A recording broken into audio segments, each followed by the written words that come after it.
Euh, En fait, en attendant que la capsule s'affiche, plusieurs raisons font en sorte qu'on aura des navires sur mesure. En fait, on imposera nos propres normes pour le bruit, comme on va parler sûrement en détail ce soir. Il y a aussi une condition particulière dans le Saguenay, c'est la glace l'hiver. Donc, on devra s'assurer qu'on aura des navires capables de fonctionner dans la glace. Donc, la classe de glace A1 sera exigée pour les navires. Une autre raison importante, c'est la capacité de la flotte actuelle qui est déjà qui est sous pression, qui est déjà utilisée presque à capacité maximale, mais aussi le volume d'exportation qu'on aura justifie à lui seul une flotte dédiée aux navires. Donc, pour toutes ces raisons, on fera construire des navires sur mesure pour le projet. Donc, juste un bref retour sur les navires citernes présentement en circulation. Donc, depuis plus de 50 ans, il y a environ 580 navires citernes de GNL qui circulent partout dans le monde. Des navires très récents, plus de la moitié de ces navires-là, 60%, ont moins de 10 ans. Et on est rendu à plus de 100 000 transports de GNL et aucun de ces transports où il n'y a eu aucun événement qui est lié à une perte de cargaison ou à un déversement majeur. Le méthanier, comme on regarde présentement, à environ 180 000 mètres cubes, c'est un navire de classe standard au coût environ de 200 millions de dollars US. Il y a à peu près 150 de ces navires qui sont présentement en commande, dont 45 qui ont été livrés l'an passé. On peut passer.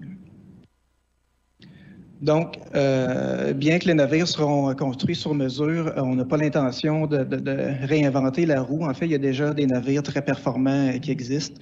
On vous montre, par exemple, le Castillo de Mérida, qui serait un navire type ou le navire sur lequel on a basé nos études logistiques et aussi nos simulations de navigation.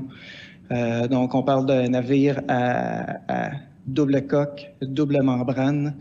Donc, les réservoirs sont dotés de 2 membranes d'acier et la coque est aussi à 2 épaisseurs d'acier. Donc, dans un navire comme ça, on a 4 réservoirs différents pour contenir environ 178 000 mètres cubes de GNL. Les navires auront une longueur environ de 300 mètres par près de 50 mètres de large.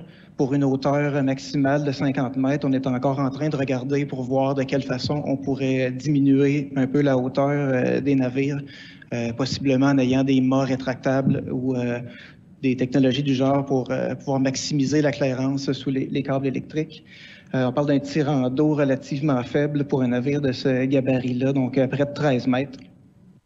Un équipage de 30 personnes et aussi une caractéristique particulière de ces navires-là. On parle d'un double train de propulsion, donc 2 gouvernails, 2 hélices et 2 moteurs, ce qui assure une certaine redondance en fait en cas d'avarie. Si on avait un bris sur une hélice ou un moteur, ces navires-là sont capables de fonctionner juste sur un des 2 trains. Évidemment, les bateaux arrivent vides, ils viennent charger au terminal, donc ils seront ballastés. Donc, on a 70 000 mètres cubes d'eau de ballast et les bateaux seront munis de 2 unités de traitement de ces eaux-là par électrochloration. C'est-à-dire que le navire sera en mesure de fabriquer son propre chlore pour pouvoir traiter les eaux de ballast avant le rejet.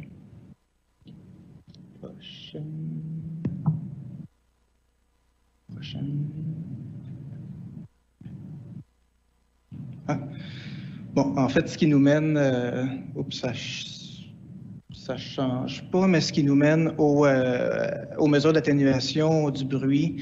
Donc, on sait que c'est un sujet dont on parle beaucoup. Donc, d'emblée, je voudrais mentionner que malgré la taille de ces navires, ce n'est pas des navires qui sont plus bruyants que ce qui circule actuellement dans le Saguenay.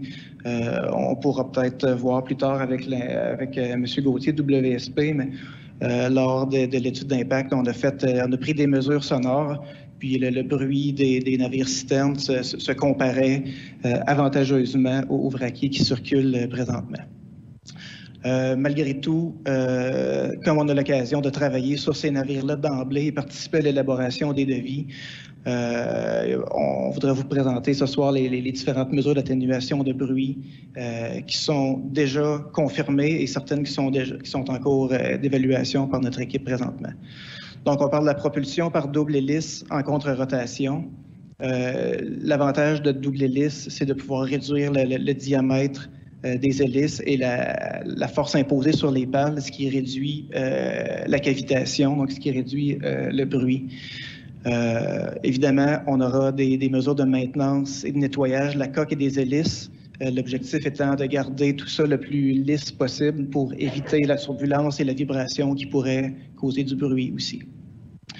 On aura l'occasion de travailler sur l'optimisation de la forme de la coque et des hélices par mécanique des fluides, c'est-à-dire qu'on crée des modèles réduits, on étudie le mouvement de l'eau sous la coque pour s'assurer que tout ça coule le plus aisément possible. Et on a parlé beaucoup des bulles d'air. C'est une autre mesure qui sera intégrée d'emblée. En fait, à la base, la lubrification de la coque par air, c'est pas tout à fait la même chose que les rideaux de bulles qu'on utiliserait pour des travaux de construction.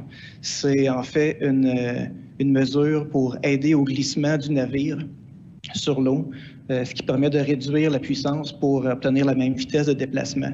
Donc, en réduisant la puissance, bien, on réduit la vibration et par conséquent, on réduit le bruit aussi. Toutes ces méthodes-là ou tous ces éléments-là feront partie du devis et seront sous la supervision des sociétés de classification qui auront la responsabilité de classifier le navire. Et les grandes sociétés ont des notations silencieuses. Donc, on s'est engagé à obtenir ces certifications-là minimalement. Mais on est confiant qu'avec les mesures confirmées et ce qui est en cours, on va même probablement dépasser ces mesures-là.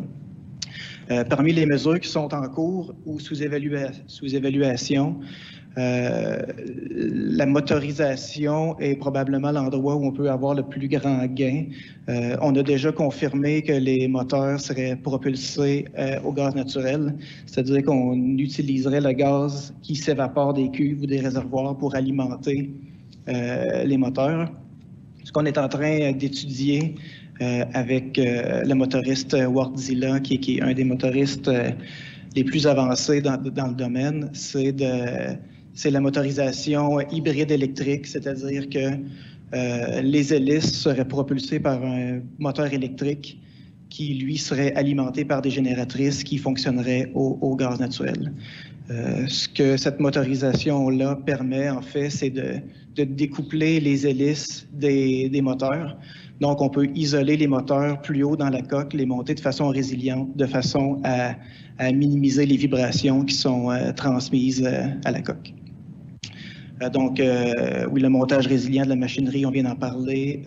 Insonorisation des salles des machines et finalement les hélices à pas variable qui est à l'étude aussi, qui permet de réduire la charge ou d'optimiser la charge sur les pales pour optimiser ou réduire la cavitation.